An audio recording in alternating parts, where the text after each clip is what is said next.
Welcome back to another edition of that Stay Off My Grass podcast. You got your boy, Suns fan Randy, in the building today. And listen, man, listen, we had some news today. We got a dub today that I did not see coming. I'm glad that we got it. And I'm gonna dive into the game before I dive into the news. You know what I'm saying? But so we got the Suns versus the Celtics today, man.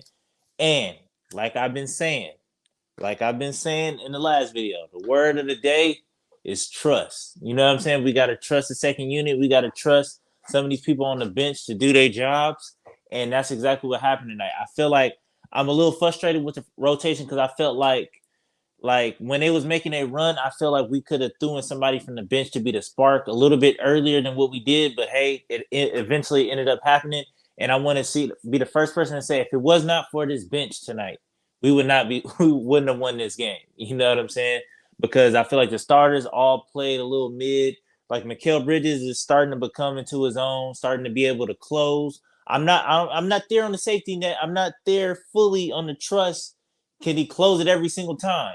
He owes about five. You know what I'm saying? Just by my count, he blew like five, so he owes about five. So I appreciate him coming in clutch the last 3-4 games or whatever, or last 3 games or whatever, closing the deal. So I appreciate that. He owed us that. So and I'm not too sure, but if he can keep doing it, then you know what I'm is hey, you know what I'm saying? I'll give him that credit. But it made me a little bit worried because it was just like, okay, like typically we so used to seeing Chris Paul close the deal.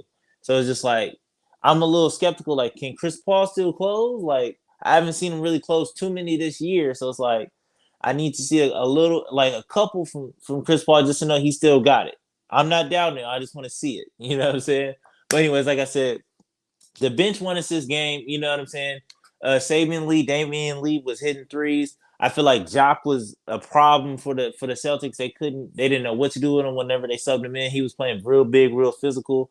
A lot of people like DeAndre Ayton should be playing most of the time, but hey, we'll take it. Dario was out there doing a little bit of everything. Grabbed 13 boards with like 14 points. Yeah, hitting threes. And yeah, so like I said, if it was not for this bench tonight, we wouldn't have won this game, being that spark. Because after we blew that 20-point lead, I was like, man, I've seen this movie before. I see how this is about to go. And luckily we was able to hang on and finish with the dub. But from the Celtics side, I feel like a little bit of like Jason Tatum, this is unacceptable. You know what I'm saying? If I'm a Celtic fan, I'll be like 3 of 15 is unacceptable. Even though, yeah, like you had an off night tonight, superstars players have off nights. I still feel like you can affect the game in other ways to not, you know what I'm saying, to not be like to not stand out. You know what I'm saying? Because I feel like he went 3 of 15 and you kind of felt it because he wasn't getting back on defense. He wasn't, you know what I'm saying? He was getting in his own head. Like it was just a lot of stuff going on when he was out there on the court. Like he knew that he was off. And so it just kind of threw off his whole night. I feel like he still could have been effective, maybe playmaking, maybe playing better defense, you know what I'm saying?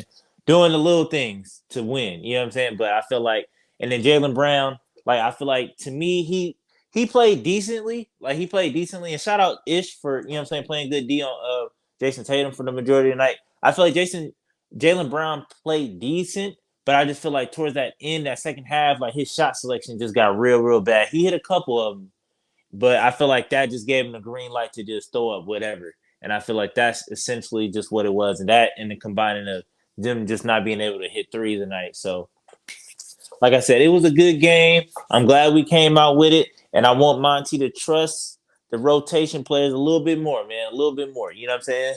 Just a little bit. Just a little bit more. But like I said, all in all, it's a good dub from everybody. We needed it. We bumped up to the 6th seed. I don't know how long we're gonna hold that for. We got the Pistons tomorrow, so hopefully we don't fall into a victim of a trap game. Hopefully we take them serious, get them out the way, and then we move forward. So because the West is jam packed right now, so we need every win right now, for real, for real. But to the news that happened earlier with Kyrie Irving and potentially Suns being suitors for Kyrie Irving. How I feel about it personally, like I feel like I think Kyrie, like I'll take Kyrie, but not like I don't think he fits with this team. You know what I'm saying? Like, there's nobody I'm like, okay, I would be okay with giving up. that outside of maybe Jay Crowder and like maybe Landry Shamet or you know what I'm saying? Like, but even still, like I don't understand. Like I don't see where he would fit. Like, does Chris Paul come off the bench? Does he come off the bench? Who play in the fourth quarter? Like, how many minutes do that? You know what I'm saying? I feel like it causes a lot more confusion than answers. You know what I'm saying? And then on top of that, like we don't know. Like I don't really want to fall victim to like or just like say like oh like Kyrie's a bad locker room guy or whatever the case may be without really knowing. You know what I'm saying? So I'm not gonna put that smut on his name, but he does have that on his jacket that hey, he's a bad locker room guy or whatever the case may be. So, just with that being said, I feel like I don't necessarily want him, even though like it's kind of hard to turn down Kyrie. You know what I'm saying? It's like he's literally a cheat code at times. So it's just like dog, like any help we can get. We all know Chris Paul breakdown in the playoffs or whatever the case may be.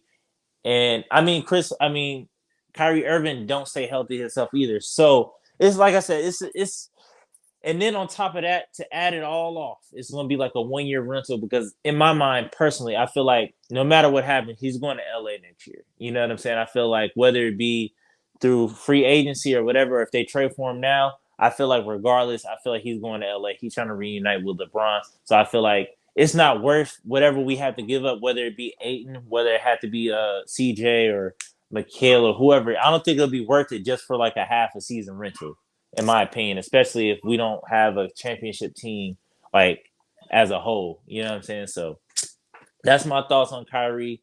I'm not a big fan of it, but if we can dump off Jay Crowder, maybe Landry Shamet in the pick, then hey, I say let's do it and then try to figure out from there. But like I said, man, till next time, my bad for the late upload. I just got off of work, but I was watching the game. So like I said, till tomorrow, man. Till next time, man. Peace.